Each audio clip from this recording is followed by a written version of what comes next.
বলিউডে প্রতিটি মুহূর্ত থেকে যেন জন্ম নেয় এক একটি কন্ট্রোভার্সি। আর এবার এই তালিকায় যুক্ত হলো বলিপাড়ার বন্ধুত্ব, ভালোবাসা, এমনকি ক্রোধও।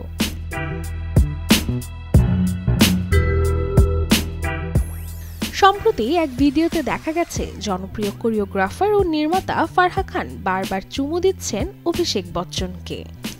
শুধু তাই নয়, কিছুটা অস্বস্তিও ফুটে উঠছিল অভিষেকের মুখে। আর এটাই হয়ে উঠেছে আলোচনার কেন্দ্রবিন্দু।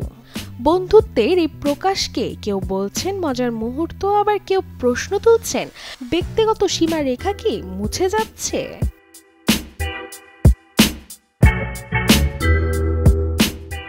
এদিকে সদ্য মুক্তিপ্রাপ্ত সিনেমা সাইয়ারার আলোতে উঠে আসা আহান পান্ডে হঠাৎই হয়ে উঠেছেন বিতর্কের কেন্দ্র।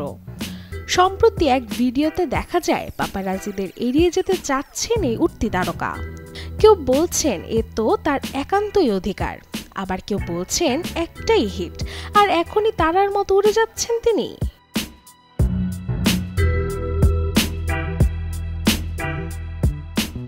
এরই মধ্যে আশার এক আলো হয়ে এলেন উর্ফি জাবেদ।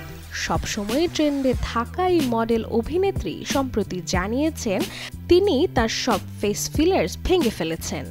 প্রাকৃতিক সৌন্দর্যকে আলিঙ্গনের এই সিদ্ধান্ত এসেছে ঠিক এমন সময় যখন অভিনেত্রী শেফালি জারিওয়ালার আংশিক মৃত্যু ঘিরে চলছে নানা জল্পনা। যদিও তার মৃত্যুর কারণ নিশ্চিত নয়, তবে এরপর থেকে নেটিজেনদের মধ্যে জেগে উঠেছে সৌন্দর্য চর্চার বাস্তবতা নিয়ে নতুন ভাবনা।